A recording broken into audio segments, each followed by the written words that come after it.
بسم اللہ الرحمن الرحیم. ناظرین، یہ ہے پی ایم سیکریٹریٹ. یہ میں بلاک اے کے پیچھے کھڑا ہوں. ساتھ میں بلاک بی ہے جس کی بیسمنٹ میں یعنی جس کے گراؤنڈ فلور پر ایک کینٹین بھی ہے، بڑی مشہور ہے. یہاں پر مختلف لوگ جو ہیں وہ آتے ہیں اور مناسب قیمت پر کھانا کھاتے ہیں. ان کی قیمت بھی ماشاءاللہ کافی بڑھ گئی ہے. اسی دور میں بڑا مناسب ہوا کرتا تھا یہ. تو اب یہ کہنا ہے کہ اس اقتدار کے اس گراؤنڈ پر اس علاقے میں اس وقت نگران حکومت براجمان ہے، جو کہ حقیقتاً پاک آرمی کی اپوائنٹڈ ہے. پاک آرمی بھی ملک سے باہر تو نہیں ہے. یہ سامنے جو آپ کو چھوٹا سا مینار نظر آ رہا ہے، یہ واشنگٹن کی اس طرح سے وائٹ ہاؤس کے سامنے فرنٹ سائڈ پر آپ دیکھتے ہیں ایک اس طرح سے ایک مینار سا ہے. یہ اسی کی یاد تازہ کر رہا ہے، لیکن یہ مسجد ہے. تو کہنے کا مقصد یہ ہے کہ اسلام آباد کی خوبصورتی کو اگر دیکھا جائے تو اس اسلام آباد کو وہ خوبصورت لوگ نہیں ملے جس کے قابل یہ تھا. بہت خوبصورت اور بہت ہی پیاری جگہ ہے. یہاں ہر طرح کا بوٹا بھی ہے، ہر طرح کی چھاؤں آپ کو ملے گی. ہر بوٹا پھلدار بھی ہیں. میں کہتا ہوں اسپیشیز ہیں ڈفرینٹ ٹائپس آف، اور سب نیچرل ہیں. ہمارا اس میں اپنا کوئی کردار نہیں ہے.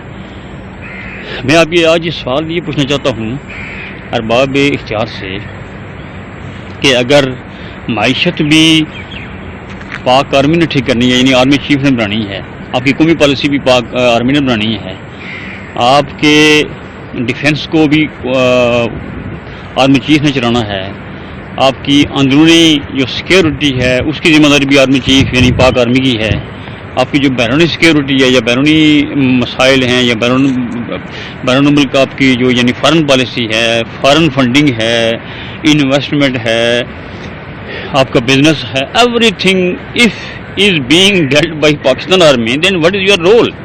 اب سوال یہاں یہ پیدا ہوتا ہے کہ پاکستان کی جو ایجنسیز ہیں، جن کے بڑے بڑے افسران، جن کی بڑی بڑی تنخواہیں، جن کی بڑی بڑی گاڑیاں، بڑی بڑی ان کے اثاثے، وہ آرمی کے بغیر کیا ہیں؟ اگر سب کچھ آرمی نہیں کرنا ہے تو پھر یہ حکومت آرمی کے حوالے کر دو یار، آپ تو ویسے ہی ڈمی ہو.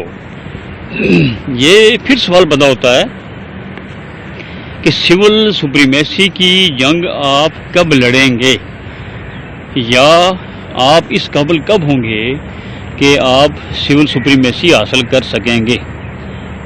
جنگ کی بھی شاید اس لیے ضرورت نہیں ہے بلکہ پرفارمنس کی ضرورت ہے. جب آپ اچھی پرفارمنس دیں گے، جب آپ ایسی پالیسیز بنا دیں گے کہ آپ کے بطور پرائم منسٹر جب بیٹھے ہوئے آپ کی چیئر کے پیچھے ایک فوجی کھڑا ہوتا ہے، اس وقت تو آپ کو فوجی بڑے اچھے لگ رہے ہوتے ہیں، لیکن جب وہی فوجی آپ کو پکڑ کے بیرک میں جگہ ڈالتا ہے یا پھر اٹھا کے آپ کو پھینکتا ہے باہر، پھینکتا رہا ہے، اب تو ہر وہ عدلیہ کے ذریعے سے جو کچھ کرنا ہوتا ہے وہ کرتے ہیں، اس وقت آپ کو یہ بڑے برے لگتے ہیں.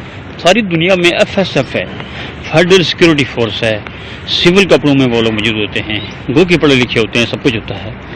لیکن پاکستان میں 111 بریگیڈ جو ہے وہ ایوب خان نے شروع کیا تھا، اپنے پیچھے کھڑا کیا تھا کیونکہ وہ تو فوجی تھا. تو آپ نے ان کو اپنے پیچھے کیوں رکھا ہوا ہے؟ اس کا مطلب یہ ہوا کہ جب مفاد نکل جائے یا اب جب یہ فوج آپ کے کام نہ آ رہی ہو تو یہ برے ہو جاتے ہیں. جب تک آپ ان سے فائدہ اٹھاتے رہیں یہ اچھے ہیں.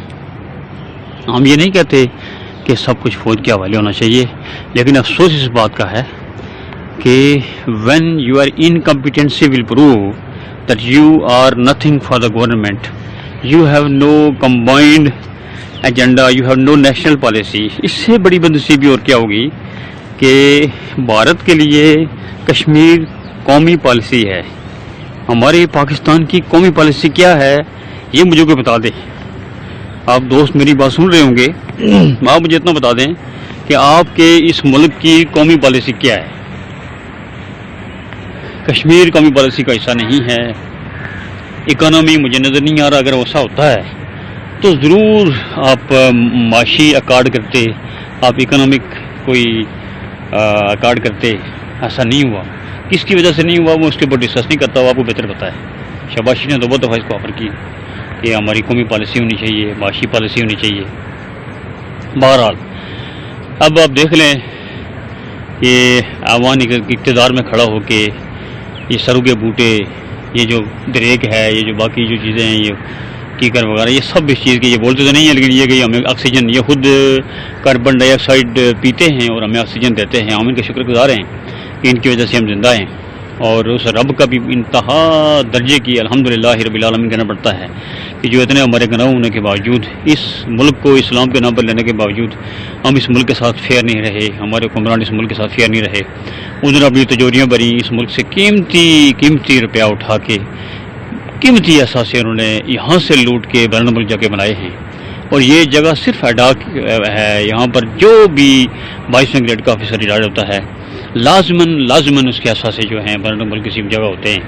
یہ مجھے افسوس ہے کہ جس مٹی نے آپ کو اتنی عزت دی، جس مٹی نے آپ کو مقام دیا، اس نے آپ کو پیسہ دیا، اس نے آپ کو گاڑیاں دی، دنیا بھر میں اتنی بڑی گاڑی آپ کو نہیں ملی جتنی پاکستان میں آپ کو، پاکستان کے قومی خزانہ سے آپ کو ملی. آپ اے سی میں بیٹھتے ہیں، آپ طوفان جب گرمی ہوتی ہے آپ کو پتہ ہی نہیں ہوتا ہے کہ آپ اس گرمی میں بھی، میں نے اس فیڈرل سیکریٹریٹ میں 80% لوگ ایسے دیکھیں جو کوٹ پہن کے آتے ہیں، کوٹ پینٹ اور ٹائی، اگر نہیں بھی تو عام کپڑوں میں بھی انہوں نے کوٹ پہنا ہوتا ہے. انسان سوچتا ہے یار طوفان گرمی ہے، یہ بندہ کوٹ پہن کے کس طرح آ گیا ہے. وجہ کیا ہوتی ہے کہ گرمی باہر ہے، ان کی گاڑی میں بھی اے سی ہے، ان کی آفس میں بھی اے سی ہے، ان کے گھر میں بھی اے سی ہے. جب اتنی بڑی فیسلٹیز اس ملک سے آپ نے اویل کی تو آپ نے اس ملک کو دیا کیا؟ یہ سوال ہر بندہ یہ ضرور سوچے کہ باخدا ہم اپنے دشمن خود ہیں. غیر مسلم لوگ جن کو ختنے کروانے کا نہیں پتا، جن کو پاک ناپاک کا نہیں پتا، جن کو وضو کرنے کا نہیں پتا، جن کو پاک ہونے کا نہیں پتا، جنہوں نے کبھی نماز نہیں پڑھی، جنہوں نے زندگی میں کبھی محمد صلی اللہ علیہ وآلہ وسلم جو وجہ تخلیق کائنات ہیں ان کے بدرود نہیں بیچا، جنہوں نے کبھی اللہ تبارک و تعالیٰ کو پہچانا نہیں، چونکہ وہ بدقسمت تھے، ان کو بتانے والا کوئی نہیں تھا، وہ جانوروں کی طرح دنیا سے جا رہے ہیں، لیکن باخدا ان کی زندگی ہم سے اچھی ہے. بالکل ناپاک ہیں، ان کو ہاتھ لگانے سے مسلمان ناپاک ہوتا ہے، میں صحیح بتا رہا ہوں آپ کو، لیکن وہ لوگ ہم سے اچھے ہیں. انہوں نے دنیا اچھی بنائی، انہوں نے دنیا جنت بنا لی. انہوں نے اپنے ملک کو، یار انہوں نے 80% لگایا، 20% کھایا ہوگا، 10% کھایا ہوگا، اور آپ نے 80% کھایا، 10% لگایا اس ملک کے اوپر. یہ سب سے بڑی بدنصیبی. آپ اس قابل نہیں تھے کہ آپ کو یہ ملک ملتا ہے. یار اتنا خوبصورت ملک ہے، یہاں پہاڑ بھی ہیں، یہاں ریگستان بھی ہے، یہاں دریا بھی ہیں، یہاں بڑے بڑے اولیاء کرام بھی ہیں جن کو مچھلی پانے کے لیے کسی نے گرم جگہ نہیں دی، چولہا نہیں دیا، گیس نہیں دی، تو انہوں نے سورج کو کہا کہ تم تھلے آ جا، مینوں مچھلی پکا کے دے، مینوں مچھلی کھان کا دل کرتا ہے. شاہ شمس تبریز یہاں آئے، یہاں بڑے بڑے عظیم لوگ تھے، ان کی قربانیوں کے، ان کے عظیم میں کہتا ہوں کہ اعمال کے صدقے ہم زندہ ہیں. لیکن پھر نظر وہیں آ جاتی ہے کہ جنگ کرے یا مند کرے تو تھوڑے کو ایک فوج ہی ہے. یہ فوج کیوں بنی اتنی بڑی ناظرین؟ اس لیے کہ فوج کے اندر ایک نظام ہے، ہر 4 سال بعد نیا فوجی آتا ہے جو اس کو کمان کرتا ہے. آج آپ کے پاس بہت بڑا موقع ہے کہ آپ اس ملک کی قومی پالیسی بنا لیں. ٹوٹل ڈیپینڈ آپ ایسے شخص پر کر رہے ہیں جو کہ اپنی تنخواہ کا بھی 50% جو ہے غریبوں کو دیتا ہے، یعنی آپ کے جو سپہ سالار ہیں. اس شخص کو سپہ سالار کہتے ہوئے مزہ بھی آتا ہے. ٹھیک ہے، انسان پرفیکٹ نہیں ہوتا، میں یہ نہیں کہتا ہوں کہ کوئی انسان پرفیکشن میں ہے، لیکن وہ جب یہ کہتے ہیں کہ جہاد فی سبیل اللہ ہماری منزل ہے، ہم مسلمان ہیں، بار بار جو بندہ گفتگو میں مسلمان ہونے کا ذکر کرے سمجھ لیں اس کے اندر ایمان کی ایک بہت بڑی شمع جو ہے وہ جاری ہے. اور کتنے پروانے جلے رات یہ پانے کے لیے، شمع جلنے کے لیے ہے یا جلانے کے لیے.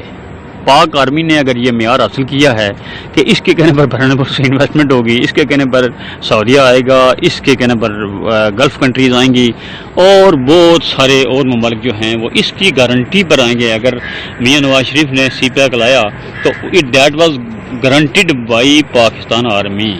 اس لیے کہ جو بھی بندہ بیرون ملک سے آتا ہے، انویسٹر آتا ہے، وہ پاکستان کے بارے میں غیر یقینی صورتحال کا خیال رکھتا ہے کہ ایک تو یہاں ٹیررزم کا فقدان الحمدللہ تو ہو گیا، کافی کمی ہو گئی. ایک تو ٹیررزم کا بہت بڑا ایک میدان تھا یہ، چونکہ ہم نے پھر وہ بات لمبی ہو جاتی ہے، ہم نے اڈے دے کر، ایک جنرل ایسا بھی آیا جس نے اڈے دیے مسلمانوں کو مارنے کے لیے، 45 لاکھ مسلمان ہم نے اب اڈے دے کے ان کو مروایا.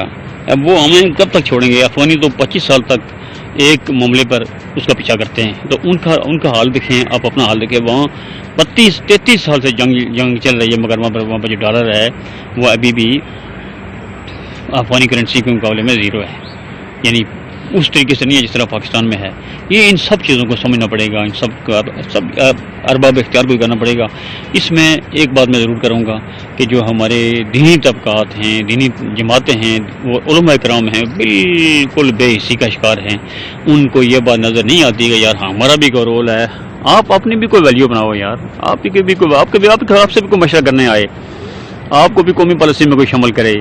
ایک مولانا فضل رحمان صاحب اس لیے کہ ان کو ووٹ مل جاتا ہے وہ آ جاتے ہیں, باقی سارے علماء کرام خاموش بیٹھے ہوئے ہیں. آپ اکٹھے ہو کے ایک تنظیم بنائیں. آپ کا پورے پاکستان میں ایک امیر ہونا چاہیے, آپ کی ایک ویلیو ہو. کوئی اگر مذہبی مسئلہ بنتا ہے, دینی مسئلہ بنتا ہے, مذہبی حد تک تو آپ کو پوچھا جاتا ہے, لیکن دینی اعتبار سے بالکل آپ نے اپنا نام ہی نہیں بنایا, آپ نے اسلام کو بطور دین بتایا ہی نہیں ہے, جس وجہ سے صورتحال یہ ہے. صرف ایک آرمی جو ہے, آرمی چیف فارن منسٹر بھی ہے, وہ پرائیویٹائزیشن کمیشن کا بھی چیئرمین ہے, وہ پاک آرمی کا بھی چیف ہے, وہ آپ کا وزیر داخلہ بھی ہے, وزیر خارجہ بھی ہے. یار کب تک ایسا ہوگا؟ ایسا نہیں چلے گا, ایسا نہیں چلے گا. آپ کو کچھ کرنا ہوگا, کچھ آپ کو کرنا ہوگا. السلام علیکم ورحمۃ اللہ.